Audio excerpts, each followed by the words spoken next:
Ever wonder what people really sounded like in the Old West?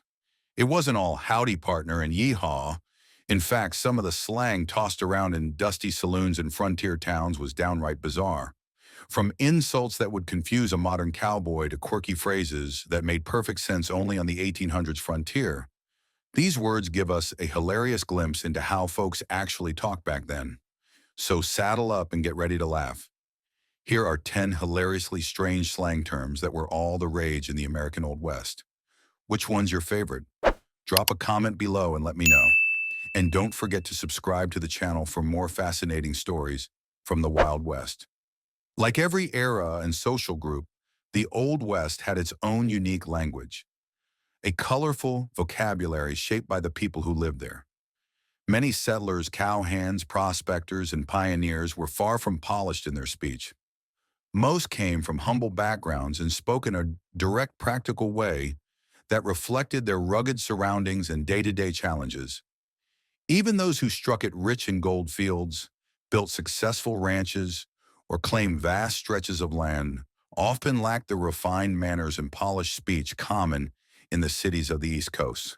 Instead, they spoke plainly, blending regional dialects, folk expressions, and frontier-born phrases into a language that was as untamed as the land itself. Because of this, slang wasn't just casual talk, it was part of daily life.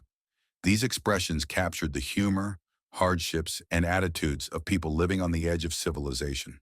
And contrary to what younger generations might think today, slang is nothing new.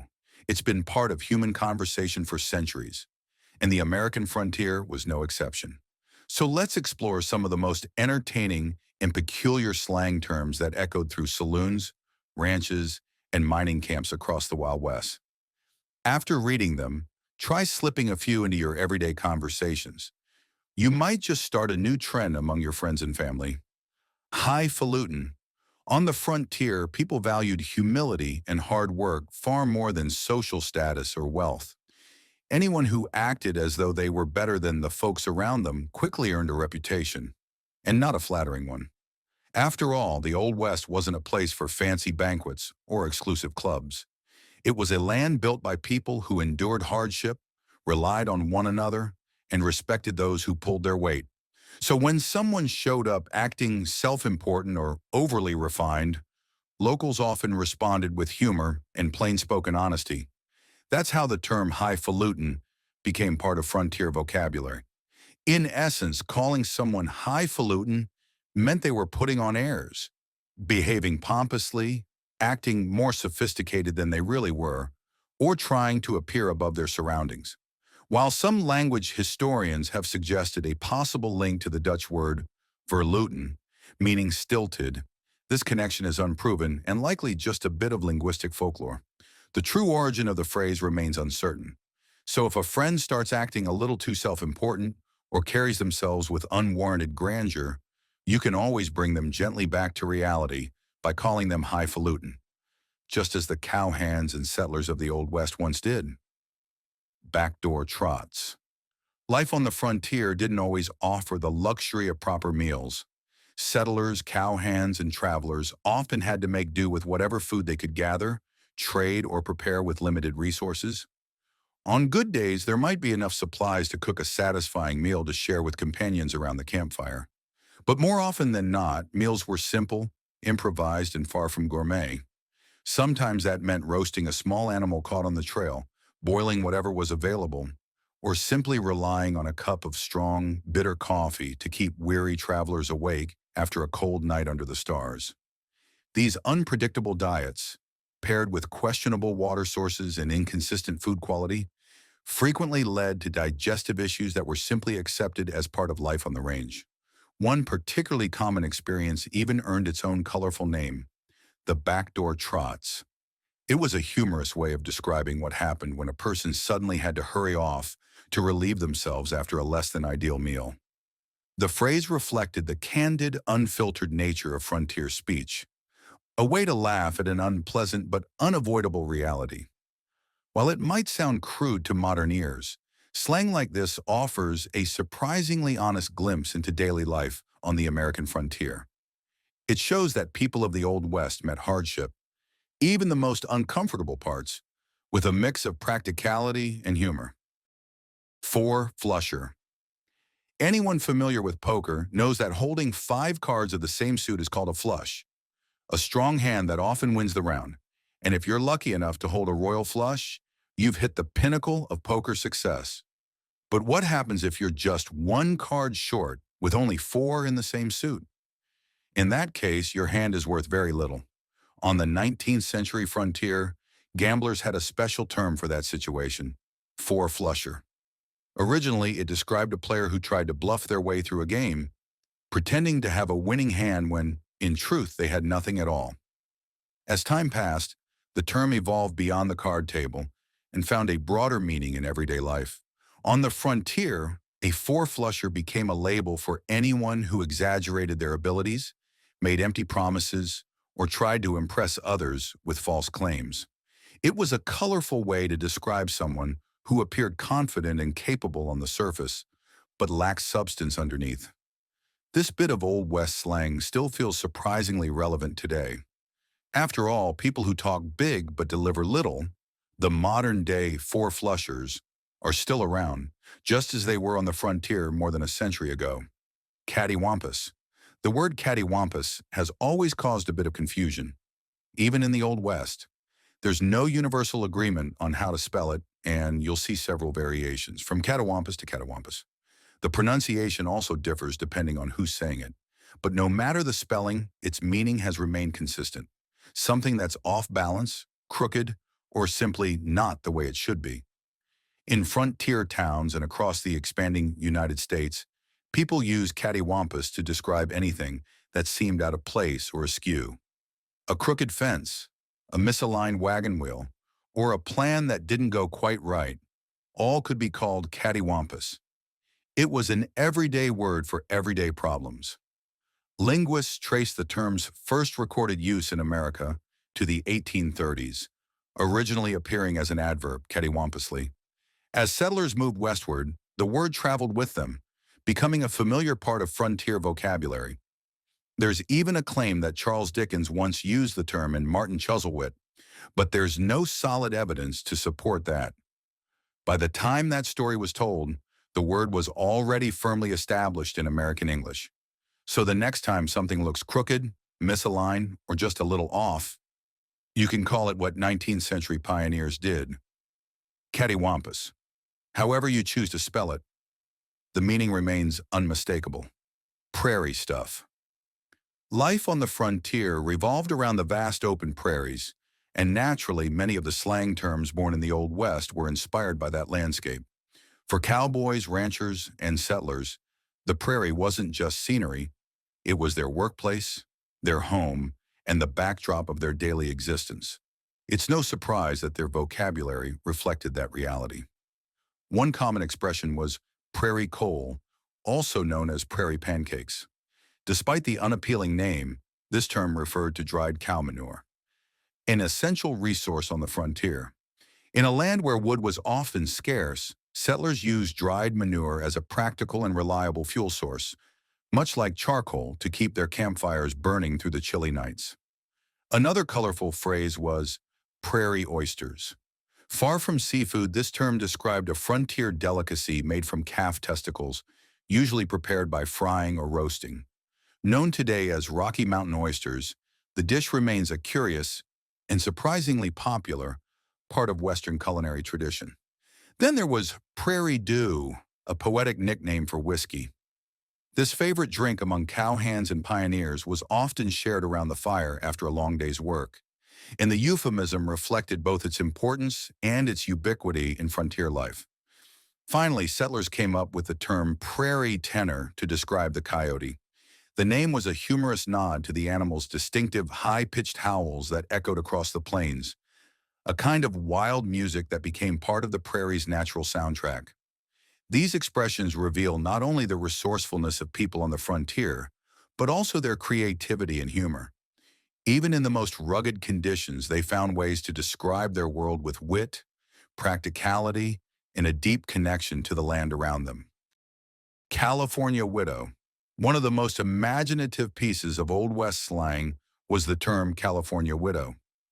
During the westward expansion of the 19th century, countless men from the East Coast and the American South headed westward, hoping to transform their fortunes. Some sought opportunities in farming or cattle ranching, while others made the long journey all the way to California in search of gold and prosperity. In many cases, these men left their families, and especially their wives, behind, intending to send for them once they had established a stable life on the frontier. This situation gave rise to the term California widow, which originally described a woman who was living apart from her husband even though the two were still legally married.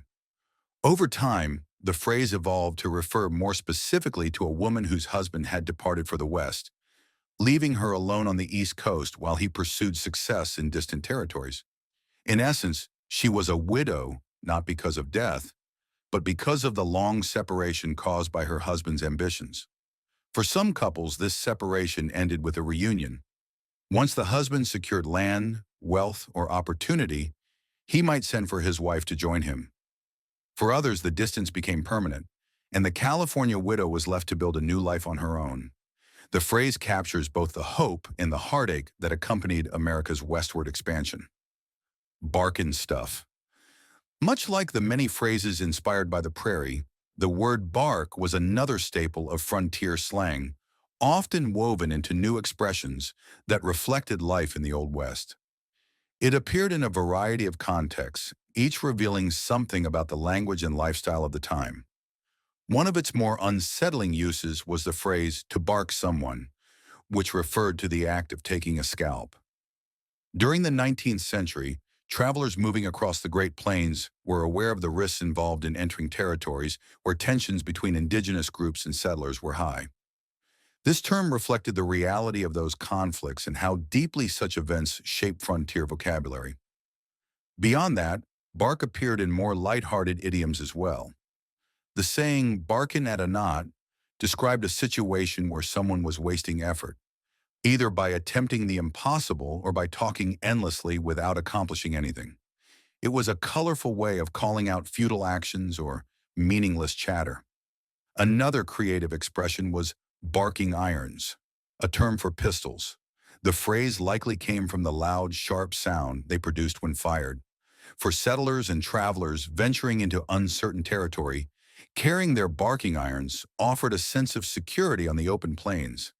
These uses of bark show how frontier language evolved from real experiences, some born out of hardship and conflict, others shaped by everyday life and humor. Together, they paint a vivid picture of how language adapted to the challenges and character of the American West. Toad strangler. Have you ever seen a sudden heavy rainstorm roll in out of nowhere? The kind that drenches everything in minutes and then disappears just as quickly? On the American frontier, there was a colorful term for that: toad strangler. Sometimes called a toad choker or by other similar names, it described those brief but intense downpours that soak the land in a flash. The term paints a vivid image: rain so heavy it could overwhelm even the smallest creatures, and it perfectly captured the dramatic nature of these storms. They were common across the vast plains and prairies of the Old West, where the weather could shift from calm to chaotic in moments. The phrase didn't actually originate on the frontier, though.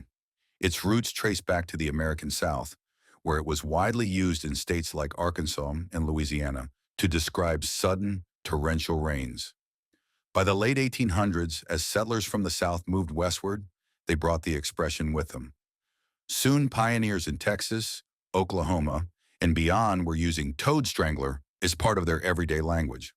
A lighthearted, imaginative way to talk about the unpredictable storms that swept across the wide, open landscapes they called home. Gutter snipe.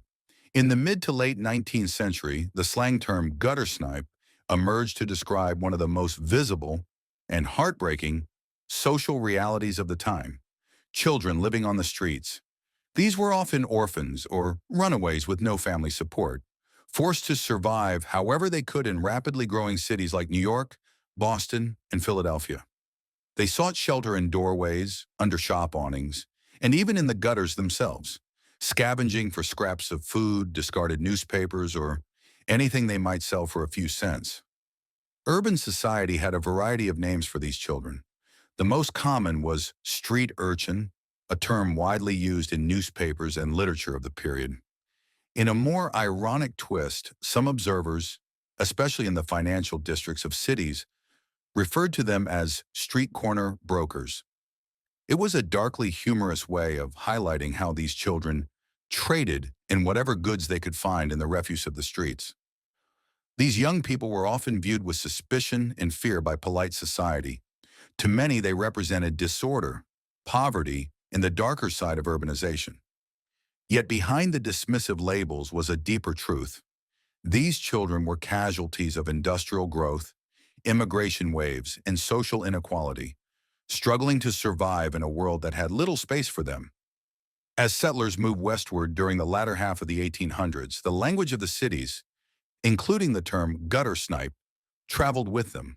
While frontier towns and mining camps were far less urbanized, the phenomenon of displaced and impoverished individuals wandering from settlement to settlement was still present. Many of these people, though not always children, lived on the edges of society, doing odd jobs, collecting discarded items, or relying on the generosity of strangers to get by. Although gutter snipe was more common in eastern cities, it gradually became part of the broader American vocabulary, symbolizing anyone who lived on the society's margins, poor, homeless, and largely invisible. The word remains a vivid reminder of a difficult chapter in American social history, revealing how poverty, industrial expansion, and westward migration shaped the language and the lived experiences of the 19th century. Words for whiskey. One thing that defined daily life in the Old West, perhaps more than anything else, was the culture surrounding alcohol. On the frontier, the saloon wasn't just a place to drink. It was a vital social hub where people gathered to share news, gamble, conduct business, and momentarily escape the harsh realities of frontier life. With few forms of entertainment available, drinking became a ritual woven into the fabric of everyday existence. Because whiskey was such a central part of that culture, it's no surprise that countless slang terms sprang up to describe it.